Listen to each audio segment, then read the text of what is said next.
تو جیسا کہ ہماری روٹین ہے، آج ہم سیرہ سے شروع کرتے ہیں. ہم اس سے نور اور فیض لیتے ہیں کہ نبی کریم صلی اللہ علیہ وآلہ وسلم کی حیات طیبہ میں کیا نور ہمارے لیے، اس کا ایک ایک پہلو ہمارے لیے بہترین نورانیت لیے ہوئے ہے، روحانیت لیے ہوئے ہے، خیریں برکتیں لیے ہوئے ہے. نبی کریم صلی اللہ علیہ وآلہ وسلم پر جب 40 سال کی عمر میں وحی کا نزول ہوا تو آپ کی جو دعوت اور تبلیغ کا کام ہے اس کو ہسٹورین نے، مورخین نے اس کو دو حصوں میں تقسیم کیا. ایک مکی زندگی ہے جو آپ کا ٹائم مکہ میں گزرا ہے، وہ آپ ذہن میں رکھیے، وہ 13 سال ہے، ٹھیک ہے. اور مدینہ میں مدنی زندگی تقریباً 10 سال ہے.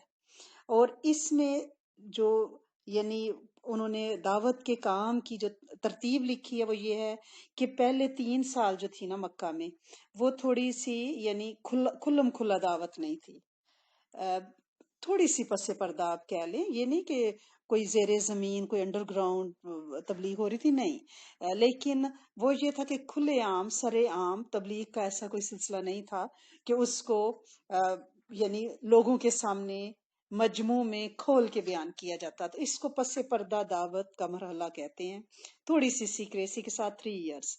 اس کے بعد کھلم کھلا دعوت یعنی قریش مکہ کے سرداروں کو، راؤسا کو، یہ نبوت کے 4تھے سال شروع ہوئی اور پھر یہ اخیر تک تقریباً 10ویں سال تک یہ کھلم کھلا دعوت رہی ہے.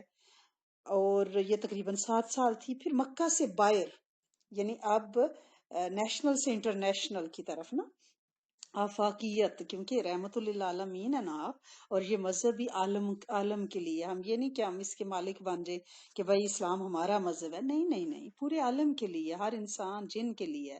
تو لہٰذا اس کے بعد 10ویں سال سے پھر مدینہ ہجرت تک یہ پھر بیرونی دعوت ہوئی ہے. انہی تینوں مرحلے پہ ہم تھوڑی تھوڑی سی بات کریں گے، لیکن آج صرف ہم وہ جو خفیہ دعوت، خفیہ تو کہنا خیر زیادتی ہوگی، ہسٹورین نے تو اس کو خفیہ ہی لکھا ہے، لیکن میرا یہ خیال ہے کہ دعوت آپ نے دی لیکن قبول غلامان نے اور چھوٹے طبقے نے کی. اور اس کے بعد روسا نے لفٹ نہیں کرائی. انہوں نے سوچا کہ یہ ویسے ہی ایک یعنی نوجوانوں کی ایک بھڑک ہے، یہ ختم ہو جائے گی، لیکن بعد میں پتہ چلا کہ یہ تو ان کے گلے پڑ گئی ہے، ٹھیک ہے نا. تو اب یہ جو پہلے 3 سال ہیں ان میں نبی کریم صلی اللہ علیہ وآلہ وسلم نے جو اسلام پیش کیا، سب سے پہلے اپنے گھر والوں پر ڈیفینیٹلی. اور آپ کے گھر والوں میں سب سے قریب کون ہوتا ہے؟ بیوی ہوتی ہے. اور حضرت بی بی ام المومنین حضرت بی بی خدیجہ بنت خویلد، انہوں نے سب سے پہلے آپ کی دعوت قبول کی.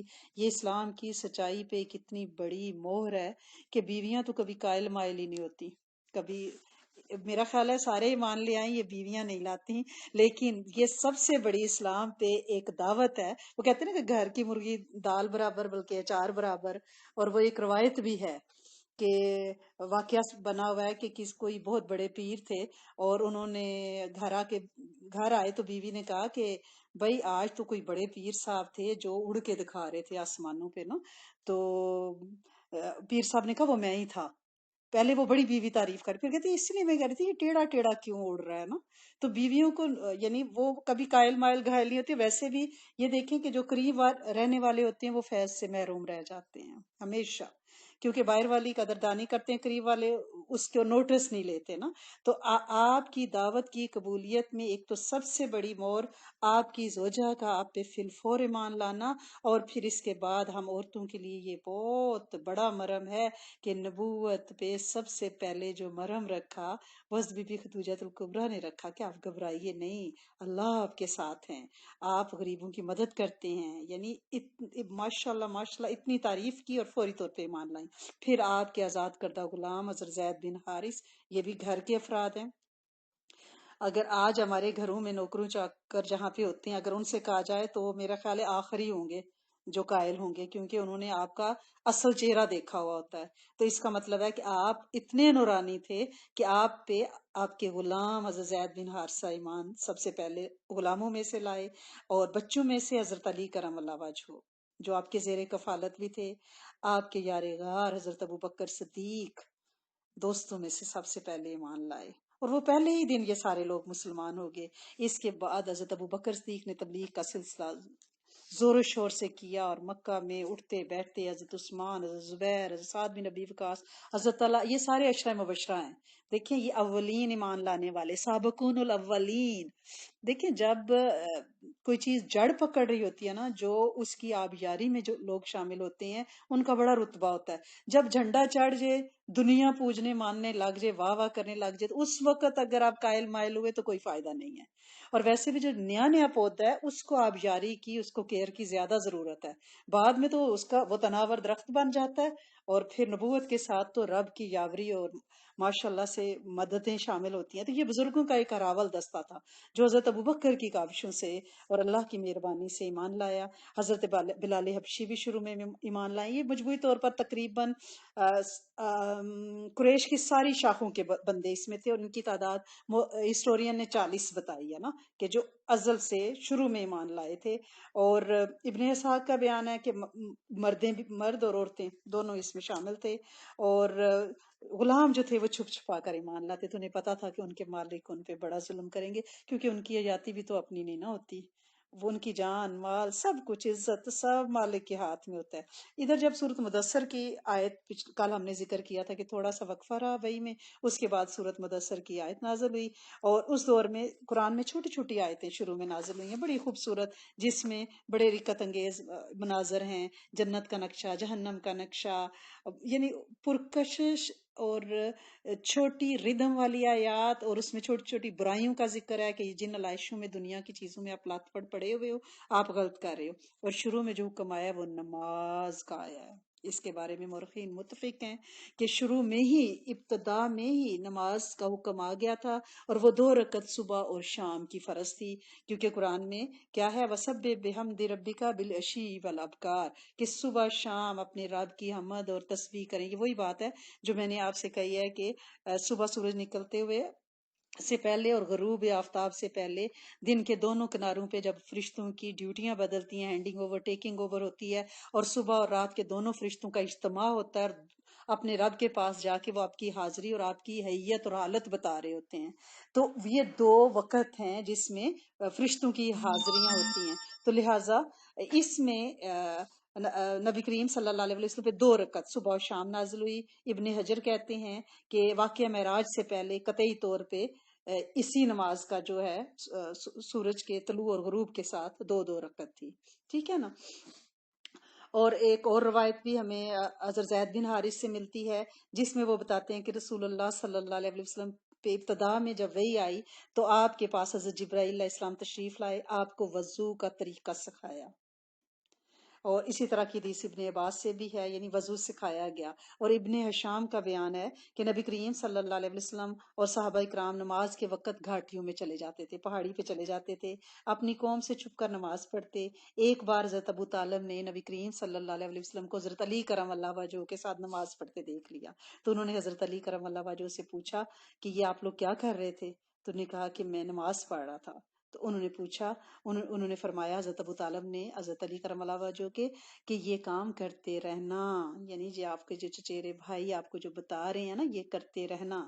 تو بہرحال قریش نے اس چیز کو کوئی اہمیت نہیں دی، ان کا خیال تھا کہ یہ نوجوان ہے، جیسے اس سے پہلے امیہ بن ابی سلط، قس بن سعدہ، زبیر بن عمر، یہ ایسے نوجوان تھے جو اپنی اپنی کوئی جماعت بنا کے اور اس طرح کی چیزیں، کبھی وہ یعنی بتوں کی مخالفت کرتے، یعنی کچھ نہ کچھ وہ نا اس طرح کے گروپ بندیاں اسٹوڈنٹس کی کچھ جماعتیں کام کر رہی تھی، ان کا خیال تھا یہ بھی ویسی ایک جماعت ہے، تھوڑے دنوں پر یہ نوجوانوں کی ایک باڑ ہے، خدا نخواستہ تھوڑے دنوں بعد یہ خود ہی بیٹھ جائے گی۔ لیکن انہیں پتہ نہیں تھا کہ اللہ کریم کائنات میں ایک انقلاب برپا کرنے کا ارادہ کر چکے ہیں۔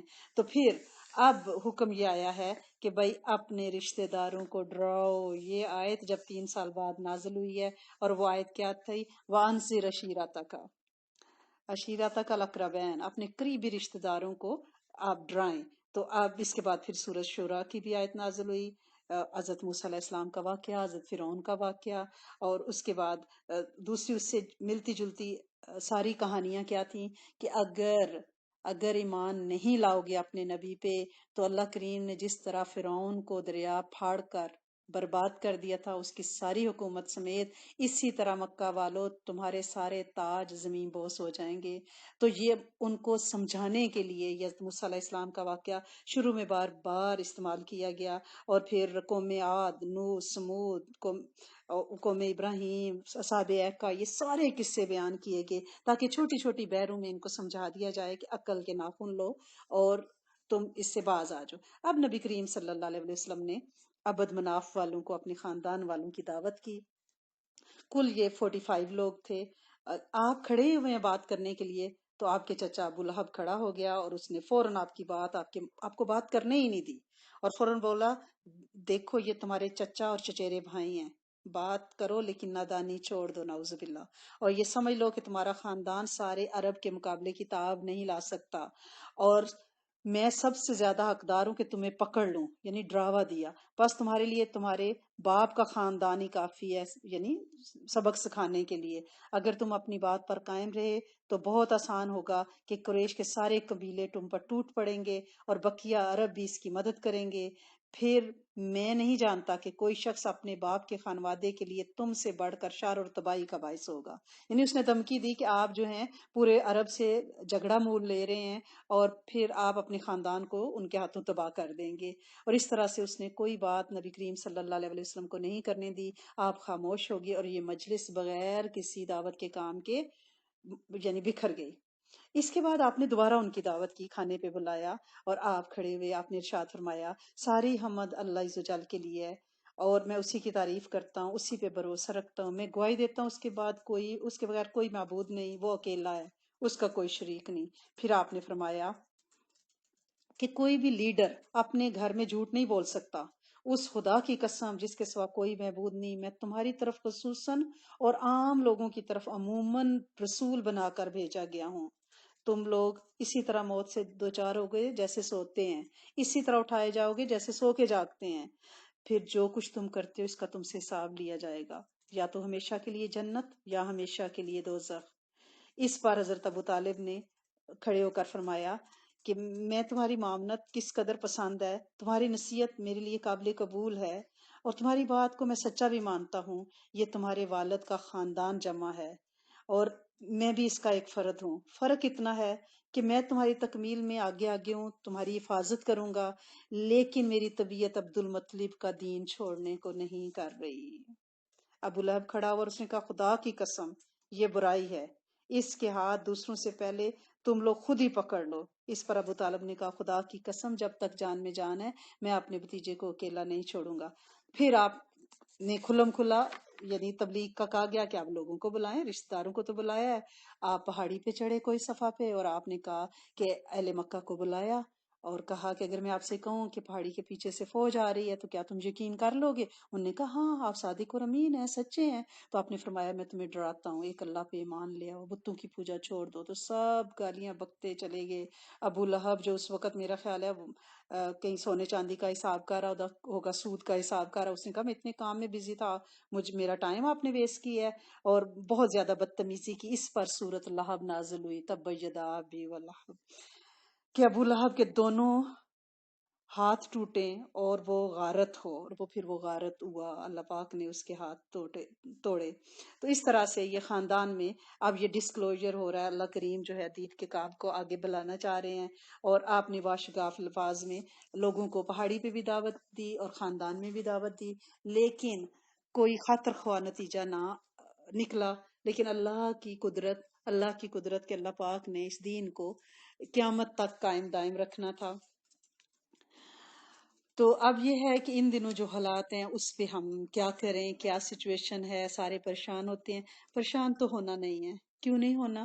کیونکہ اللہ پاک بڑے رحیم بڑے کریم ہیں، اس کی رحمت سے ہمیں کسی طور مایوس نہیں ہونا۔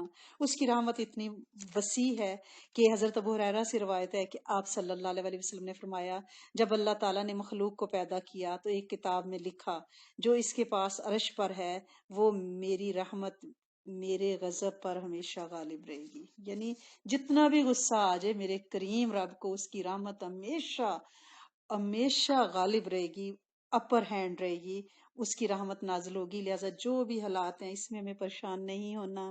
پریشان اتنا ہی ہونا ہے کہ اپنے گناہوں کی توبہ چاہنی ہے، لیکن ہمیں یہ سوچنا ہے کہ میرے رب کی رحمت بڑی ہے اس کے غصے سے ہمیشہ، کیونکہ یہ اس کے عرش پہ لکھا گیا ہے. اور ایک روایت میں ہے، حضرت ابو ہریرہ سے ہی روایت ہے کہ نبی کریم صلی اللہ علیہ وسلم نے فرمایا، اللہ تعالیٰ کی 100 رحمتیں ہیں، ان میں سے اللہ تعالیٰ نے ایک رحمت انسانوں، جنوں، کیڑوں مکوڑوں، چاپائوں جانوروں پہ اتاری ہے. اس میں سے وہ ایک دوسرے سے مہربانی کرتے ہیں. 1% زمین پہ اللہ کی رحمت اتری ہے جس کی وجہ سے ہم ایک دوسرے سے محبت کرتے ہیں. یعنی ماں اپنے بچوں سے محبت کرتی ہے، بیٹی اپنی ماں سے، بہن بھائیوں میں، دوستوں احباب میں، یہ وہ 1% محبت کا پرتاؤ ہے. اور اللہ تعالیٰ نے 99 رحمتیں، 99% اپنے پاس رکھی ہیں. قیامت کے دن وہ ان 99 میں سے اپنے بندوں پہ رحمت فرمائے گا. تو اتنے رحیم رب سے ہمارا واسطہ پڑا ہے، انشاءاللہ وہ اپنی رحمت کے خزانے کھولے گا، اس مشکل کو امت سے ٹالے گا، آسانیاں پیدا فرمائے گا. کائنات میں انشاءاللہ مثبت تبدیلیاں آئیں گی، اسلام سربلند ہوگا، لوگوں کے دلوں میں اس کی حقانیت، اس کا غلبہ انشاءاللہ جڑ پکڑے گا اللہ کی رحمت سے.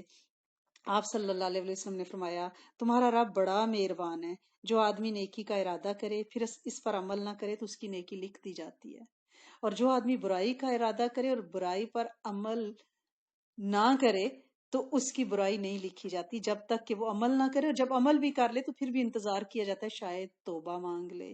ابھی بھی ہمارے پاس ٹائم ہے، ہم توبہ مانگے. اور توبہ مانگنے کے لیے بہترین جو قرآن میں آیت ہے نا، وہ سورۃ مومن 25واں پارہ حامیم سے شروع ہوتی ہے.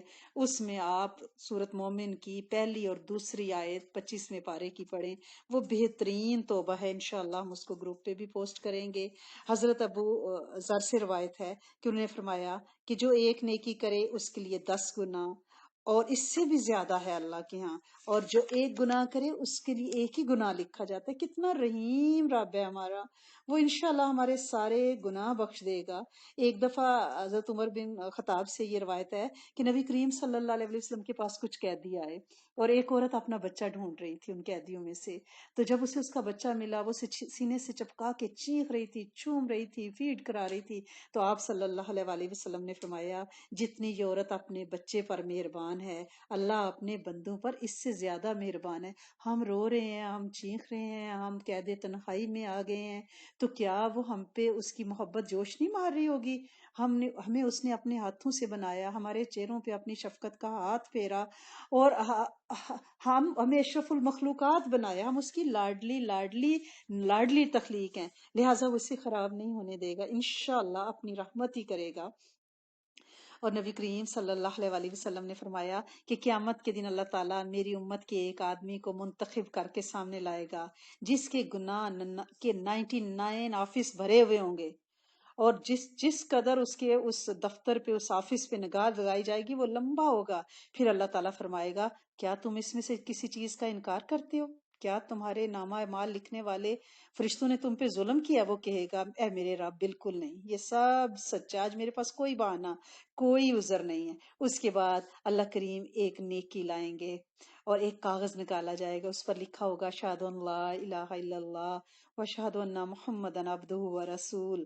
تو پھر میرا کریم رب وہ اس کے دوسرے پلڑے میں ڈال دے گا، وہ پلڑا جھک جائے گا، سارے دفتر اوپر اٹھ جائیں گے. تو اللہ کریم فرمائیں گے کہ تو نے ایک دفعہ اخلاص نیت سے یہ کلمہ پڑھا تھا، آج وہ کلمہ اس سب پہ بھاری ہے، لہٰذا آج میں تمہیں اس کے بدلے بخش دیتا ہوں.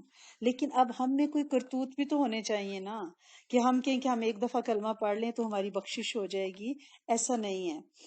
اب ایک جو اور دوسرا یہ ہے کہ ہم لوگ وضو تو ہر وقت کرتے ہی ہیں، اور وضو کے 3 گھونٹ میں نے آپ کو بتایا ہوا ہے کہ وضو کے بعد 3 گھونٹ پانی جو ہیں اس میں اللہ پاک نے کفایت، کفالت اور شفا رکھی ہے. ان دنوں ہمیں سب سے بڑا خطرہ بیماری کا خطرہ ہے، تو آپ نے وضو کے بعد اسی نال میں سے آپ 3 سپ پانی پئیں. اس میں نیت یہ کریں کہ آپ امت کی نیت سے پڑھ رہی ہیں کہ اللہ کریم پوری امت کو شفا عطا فرمائے، کیونکہ وضو کا پانی جو ہے نا وہ آپ کو بڑی بڑی باتوں کے قابل بنا رہا ہے، اور اس پانی میں اللہ پاک نے بڑی تاثیر رکھی ہے۔ اس پہ میرا ایک شارٹ کلپ بھی ہے یوٹیوب پہ، وضو کے 3 گھونٹ، اس میں میں نے سارے ریفرنس قرآن و حدیث سے کوٹ کیے ہیں، آپ وہ سن سکتی ہیں۔ اس میں آپ کو اس لیکچر میں اس کو ڈیٹیل بتانے کی ضرورت نہیں ہے، آپ میں سے میجورٹی یہ عمل کرتی ہے، لیکن میں نے سوچا کہ میں آپ کو یاد دہانی کراؤں۔ کچھ دن پہلے ہم نے ذکر کیا تھا نماز حاجت کا، اور ان دنوں توبہ، حاجت، قبولیت کی نماز کی ہمیں سخت ضرورت ہے، اور میں چاہ رہی تھی کہ ہم نے وہ 2 نمازیں، تو ماشاءاللہ سے کافی لوگوں کا مجھے فیڈ بیک آیا۔ نئے لوگوں کے لیے میں دوبارہ بتا دیتی ہوں کہ آپ 2 رکعت نماز نفل پڑھیں گی جیسے روٹین میں، اللہ کریم سے توبہ مانگنے کے، توبہ کی قبولیت کے، اور پھر آپ ان کے چاروں سجدوں میں، ان 2 رکعتوں میں جو 4 سجدے ہوں گے، اس میں سبحان ربی اعلیٰ کی تسبیح پڑھنے کے بعد آپ ہر سجدے میں 40 بار آیت کریمہ پڑھیں گے، لا الہ الا انت سبحانک انی کنت من الظالمین۔ یہ بہترین توبہ کے نفل ہو جائیں گے نا، کہ اللہ میں ظالم ہوں، آپ پاک ہیں، میرا ہی قصور ہے، میں ہی مجرم ہوں، یہ اقبال جرم ہے، اس پہ اللہ کی رحمت انشاءاللہ متوجہ ہوگی۔ اور دوسرے ہم نے 2 نفل یہ کہے تھے کہ آپ سورت فاتحہ پڑھیں گی، 2 رکعت نفل توبہ اور قبولیت کے پڑھیں گی، حاجت کے، کشائش کے، کشادگی کے، برکت کے، مغفرت کے، شفا کے۔ تو اس میں آپ کیا کریں گی کہ آپ سورت والضحیٰ پڑھیں گی سورت فاتحہ کے بعد، اور سورت والضحیٰ کی جب آیت نمبر 5 پہ پہنچیں گی نا، وَلَسَوْفَ يُؤْتِيكَ رَبُّكَ فَتَرْضَىٰ، یہ آیت ایسی ہے کہ اللہ پاک آپ کو اتنا دیں گے، اتنا دیں گے کہ آپ راضی ہو جائیں گے، آپ کا من راضی ہو جائے گا۔ تو اس آیت کو اگر آپ ریپیٹ کریں گی، یعنی بار بار آپ اسی آیت کو دہراتی رہیں گی، تو انشاءاللہ العزیز، انشاءاللہ العزیز، اور پھر اس صورت کو کمپلیٹ کر لیں گی، پھر رکوع سجدہ کریں گی، دوبارہ کھڑی ہوں گی، دوبارہ سورت فاتحہ کے بعد سورت والضحیٰ پڑھیں گی، اس کی آیت نمبر 5 کی آپ نے ریپیٹیشن کرنی ہے۔ اور اللہ پاک مجھے میری دعائیں قبول کریں، مجھے میری خواہشوں کے مطابق عطا فرمائیں کہ میرا دل راضی ہو جائے۔ اس وقت سب کے دل خوف زدہ ہیں، تو آج میں چاہ رہی تھی کہ ہم ایک اور نفل جو پہلے بھی بتائے ہوئے ہیں، بہت زیادہ اللہ والوں سے منقول ہیں، اور بہت زیادہ اس کی تاثیر ہے، اور ہم سب نے ان سے فیض لیا ہوا ہے، اور اب ہم اس کو بھی کیوں نہ ان دنوں پڑھیں، روز بدل بدل کے پڑھیں نا، جیسے مارننگ میں آپ نے آیت کریمہ والے پڑھے ہیں، ایوننگ میں، اشراق میں، چاشت میں ڈیفرنٹ پڑھ لیں، سورت والضحیٰ والے پڑھ لیں، اور آج یہ ربنا آتینا فی الدنیا حسنۃ وفی الآخرۃ حسنۃ، یہ قرآن پاک کی سورت بقرہ کی آیت ہے کہ اللہ کریم میری دنیا بھی اچھی کر دیں، میری آخرت بھی اچھی کر دیں، ٹھیک ہے نا۔ یہ آیت نمبر 201 ہے سورت بقرہ کی، اس آیت کو آپ نے ریپیٹ کرنا ہے، یعنی آپ نے سورت 2 رکعت نماز نفل آپ نے نیت کی، ثنا اور سورت فاتحہ پڑھی، اس کے بعد اسی آیت کو آپ ریپیٹ کرتی جائیں گی۔ 201 نمبر آیت سورت بقرہ کی، ربنا آتینا فی الدنیا حسنۃ وفی الآخرۃ حسنۃ وقنا عذاب النار، یہ وہ آیت ہے جس کو اللہ کے رسول صلی اللہ علیہ وسلم جب دعا مانگتے تھے، کبھی دعا کے شروع میں پڑھتے، کبھی مڈل میں، کبھی آخر میں، اس کو بہت دفعہ پڑھا کرتے تھے۔ یہ آپ کی پسندیدہ دعا ہے، اور اس دعا میں کیا ہے، اللہ کریم میری دنیا بھی جنت بناؤ اور آخرت بھی جنت بناؤ، اس کو بھی حسنہ بنا، اس کو بھی حسنہ بنا۔ اس وقت ہماری دنیا کوئی زیادہ جنت نہیں رہ گئی، اس میں بڑی تپش آ گئی ہے، اس میں بڑی بیماریاں آ گئی ہیں، اس میں خوف اترا ہے، بھوک کا، بیماری کا، اور اس کے علاوہ بھی بے اولادیاں، بچوں کی شادیوں کے مسائل، جادو ٹونا، کیا کچھ، ڈپریشن، سیپریشن، طلاقیں، تو یہ دنیا جنت نہیں رہ گئی۔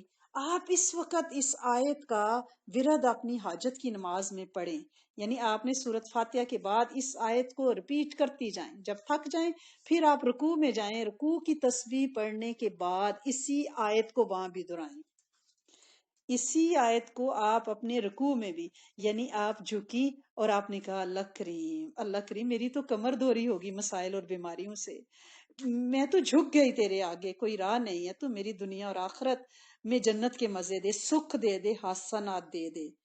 پھر آپ نے سامع اللہ قیام کیا، پھر آپ سجدے میں گئی، پہلے سجدے میں بھی آپ نے تسبیح کے بعد اسی آیت کو دہرانا ہے، دونوں سجدوں کے دوران پھر اسی آیت کو انگنت پڑھیں، رو کے پڑھیں، پھر سجدہ کریں. صلاۃ تسبیح کو آپ ذہن میں رکھیں نا، بالکل اسی طرح آپ نے اس آیت کو دونوں سجدوں میں، دونوں سجدوں کے درمیان، قیام میں، رکوع میں، اور دونوں رکعت میں آپ نے ایسے ہی پڑھنا ہے. جب آپ اتحیات بیٹھیں، درود شریف پڑھ لیں، پھر اسی آیت کو پڑھتی رہیں پڑھتی رہیں پڑھتی رہیں. ایک حدیث مبارکہ کا مفہوم ہے کہ نبی کریم صلی اللہ علیہ وسلم نے فرمایا، جب بندہ نماز پڑھ لے اور سلام پھیرنے سے پہلے وہ جو دعا مانگے درود شریف کے بعد، جو چاہے مانگ لے، کیونکہ نماز میں اللہ کی رحمت بندے پہ متوجہ ہے. حدیث مبارکہ میں ہے کہ نماز کے بعد دعائیں قبول ہوتی ہیں، تو آپ سوچیں نماز کے اندر کتنی دعائیں قبول ہوتی ہیں. لہٰذا آپ سلام پھیرنے سے پہلے آپ نے اسی آیت کو دہرانا ہے کہ میرے کریم مولا، ہماری دنیا بہت ہی ڈراؤنی ہوتی جا رہی ہے، اس کا چہرہ بڑا بھیانک ہو گیا ہے، ہم بڑے ڈر گئے ہیں. اللہ سونے تو اپنی ان وائرس کو اپنے حکم سے واپس بلا کے اس دنیا کو حسنات عطا کر، اس کے خوبصورت چہرے کو برکتیں، سکون، عافیتیں عطا کر، ہمارے دلوں کو نورانیت سے منور کر دے. حسنات عطا فرما، حسنات عطا فرما. یہ وہی آیت ہے جو طواف کے دوران بھی بہت پڑھی جاتی ہے. یہ وہی آیت ہے جس کا ورد اس دنیا میں بھی جنت کے انشاءاللہ مزے دیتا ہے. جب سلام پھیر لیں پھر ہاتھ اٹھائیں، درود شریف پڑھ کے اسی آیت کو رو رو کے پڑھیں. آپ یقین کریں، آمین کرنے سے پہلے اللہ کریم مرادیں پوری کرتے ہیں. اس کے بڑے تجربات ہیں، بہت لوگوں نے بتایا ہے. جس کو یہ بتایا گیا، ایک تو آپ کو اتنا قرآن پڑھنے کا اجر ملے گا نا کہ آپ نے کتنا قرآن پڑھا ہے، قیام میں، رکوع میں، سجدے میں. اب یہاں کچھ عالم نام نہاد جو ہیں وہ یہ کہیں گے کہ قرآن تو سجدے میں نہیں پڑھتے، آپ یہ کیسے کہہ رہی ہیں؟ تو ان کے لیے میں پہلے ہی آپ کو بتا دیتی ہوں کہ یہ قرآن دعا، قرآن کی دعا، قرآنی دعا رکوع سجدے میں پڑھ سکتے ہیں، اور یہ ایک مکمل جامع دعا ہے. ٹھیک ہے، ہم کوئی سورت نساء نہیں، سورت بقرہ پوری نہیں رکوع اور قیام میں پڑھ رہے. ہم کیا پڑھ رہے ہیں؟ ہم ایک دعا پڑھ رہے ہیں. جیسے ہم آیت کریمہ سجدے میں پڑھ رہے ہیں، وہ بھی قرآن کی آیت ہے، یہ بھی قرآن کی آیت ہے. تو لہٰذا اس میں کوئی حرج نہیں ہے، آپ بالکل اس کو پڑھیں، اور یہ کوئی بدعت، کوئی نئی چیز نہیں ہے. آپ نبی کریم صلی اللہ علیہ وسلم کی وہ روایت اور ایسی بہت سی حدیث موجود ہیں جن کے میں ریفرنس آپ کو دے سکتی ہوں کہ نبی کریم صلی اللہ علیہ وسلم کے بارے میں حضرت زید فرماتے ہیں کہ میں نے دیکھا کہ نبی کریم صلی اللہ علیہ وسلم ایک باغ میں ہیں، آپ نے نماز کی نیت کی، میں نے آپ کے پیچھے نیت کر لی، آپ نے اتنا لمبا قیام کیا کہ پوری سورت بقرہ، سورت نساء پڑھ لی، مجھے لگا کہ مجھے چکر آئیں گے، میں بہت تھک گیا. مفہوم ہے. پھر آپ نے رکوع کیا تو رکوع قیام سے بھی لمبا کیا، سجدہ کیا تو سجدہ رکوع سے بھی لمبا کیا، اور میں نماز چھوڑ کے نکل گیا کہ مجھے لگا کہ میں تو اتنی لمبی نماز نہیں پڑھ سکتا. آپ نے اسلام پھیرا تو آپ نے فرمایا کہ یہ میری نفلی یعنی ذاتی عبادت تھی، میں تو نبی ہوں، مجھے اللہ پاک نے خاص استطاعت عطا فرمائی ہوئی اپنی رحمت سے، تو آپ میرے پیچھے آ کے آپ نے کیوں نیت باندھ لی تھی؟ تو لہٰذا آپ سوچے تو صحیح کہ آپ نے رکوع میں کیا پڑھا ہوگا، وہ ساری قرآنی دعائیں تھیں.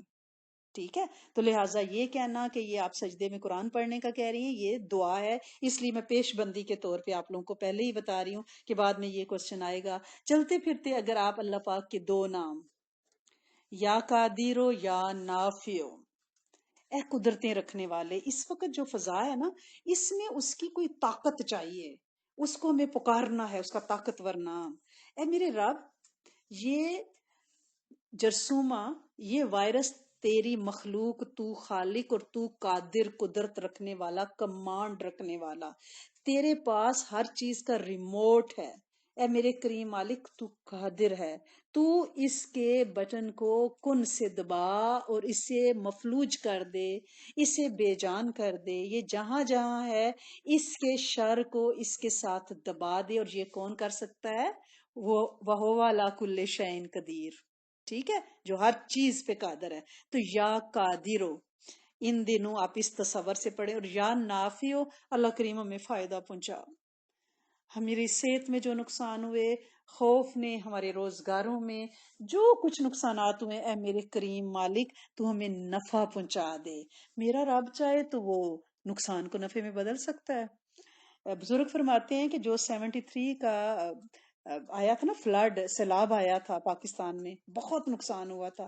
اس میں کئی لوگ ملینر بن گئے تھے، کئی تو ملینر زیرو ہو گئے، اور کئی زیرو جو ہیں وہ ملینر بن گئے، ارب پتی بن گئے. کیسے بن گئے؟ یہ میرے رب کا کمال ہے. جب آپ ان مشکل حالات میں اس کی رحمت سے مایوس نہیں ہوتے. وہ قرآن میں فرماتا ہے لا تقنطوا فی رحمت اللہ، میری رحمت سے مایوس نہ ہو. اسے غصہ آتا ہے. جب ہم اس کی رحمت سے مایوس نہیں ہوتے، مستقل دعائیں، نماز حاجت، اذکار، اس کے نام سے مانگتے ہیں، امت کے لیے دعائیں مانگتے ہیں، امت کے لیے تڑپتے ہیں، راتوں کو قیام کرتے ہیں، روزے رکھتے ہیں، اپنی گریہ زاری کرتے ہیں، تو پھر میرا رب نسلوں کو رنگتا ہے. تو وہ لوگ پھر اس نے کوئی زمینی حقائق بھی تو بنانے ہوتے ہیں نا. تو بہت سے واقعات ایسے لکھے ہوئے ہیں کہ کچھ لوگ ایسے تھے کہ انہوں نے اس وقت مارکیٹ اتنی ڈاؤن ہوئی تو ان کے پاس جو تھوڑا بہت سرمایہ تھا انہوں نے اس سے جائیدادیں اونے پونے خریدی، اور بعد میں وہ کروڑوں کی بکی. اور بعد میں جو حکومت نے اپنے ملک میں روڈز بنائی جو سیلاب سے ٹوٹ گئی تھی، تو ان کی جو ٹوٹی پھوٹی خستہ زمینیں تھی شور زدہ، ان کے اندر سے ہائی وے نکل گئے اور ان کے پاس مارکیٹیں بنی اور وہ زمین ان کی کروڑوں میں بک گئی. کئی لوگوں کے پاس پرانا تیل پڑا ہوا تھا، کڑوا تیل، کوئی جو اب خریدتا نہیں تھا.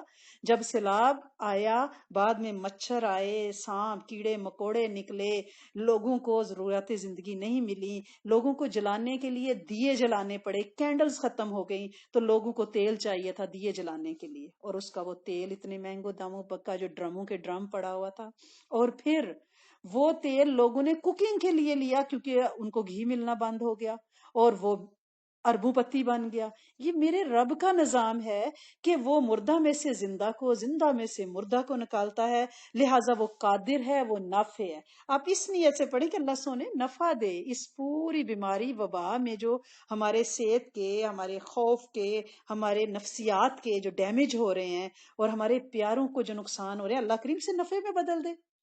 وہ بدل سکتا ہے، وہ اس پہ قادر ہے. تو یا قادرو یا نافعو کو آپ اپنا ذکر بنائیں. اس دو ناموں میں اللہ پاک نے اتنی تاثیر رکھ دی ہے کہ اللہ کریم اس کی تاثیر سے انشاءاللہ اپنی خیروں، رحمتوں اور برکتوں کو متوجہ فرمائیں گے. اور ان دنوں آپ نے اپنی صحت کو نہیں بھولنا، پلیز اپنی جان کو نہیں بھولنا.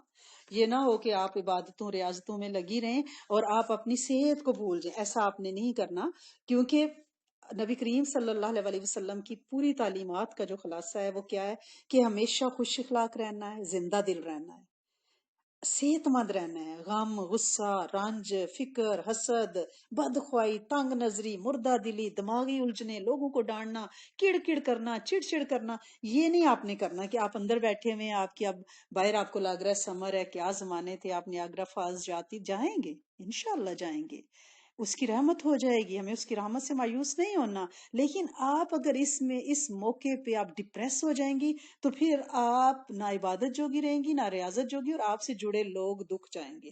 لہٰذا آپ نے اپنی ذہنی صحت کا خاص خیال رکھنا ہے، اور خود کو اخلاقی بیماریوں اور الجھن میں، کیونکہ جب آپ اخلاقی بیماری آئے گی نا، آپ کا معدہ خراب ہوگا، اور معدے سے ہی فساد پیدا ہوتا ہے. جب پیٹ خراب ہوتا ہے نا، تو آپ نے نوٹس کیا ہوگا اس کے بعد بندے کو کچھ نہیں سوچتا. ہمارا وجود تو 2 دفعہ ڈی ہائیڈریشن میں ہو تو ہم بے ہوش ہونے لگتے ہیں. 2 موشن کی مار نہیں ہے ہماری زندگی. تو لہٰذا آپ نے بالکل کام رہنا ہے، کام رہنا ہے. نبی کریم صلی اللہ علیہ وسلم نے فرمایا سیدھے سادے رہو، میانہ روی اختیار کرو، اور حشاش بشاش رہو. یہ مشکات شریف کی روایت ہے. اور حضرت عبداللہ بن حارث فرماتے ہیں کہ میں نے نبی کریم صلی اللہ علیہ وسلم سے زیادہ مسکرانے والا کوئی شخص نہیں دیکھا. لہٰذا پلیز یہ صدقہ ہے مسکرانا. اپنے گھر والوں کو مسکرا کے دیکھیں. ابھی گھر والے تو ہمارے سامنے لوگ تو ہے ہی نہیں نا، ورنہ باہر تو ہم بہت سونا مسکراتے ہیں نا، گھر والوں کو گھورتے ہیں. تو آپ نے پلیز بہت مسکراتے ہوئے گھر میں اپنا ٹائم گزاریں. نبی کریم صلی اللہ علیہ وسلم نے ایک بوڑھے شخص کو دیکھا جو گھسیٹتا ہوا چل رہا تھا، برے حالات تھے. آپ نے فرمایا اس بوڑھے کو کیا ہو گیا ہے؟ لوگوں نے بتایا اس نے اللہ کے گھر کا حج پیدل چل کے کرنے کی نظر بانی تھی کہ میں پیدل حج کروں گا.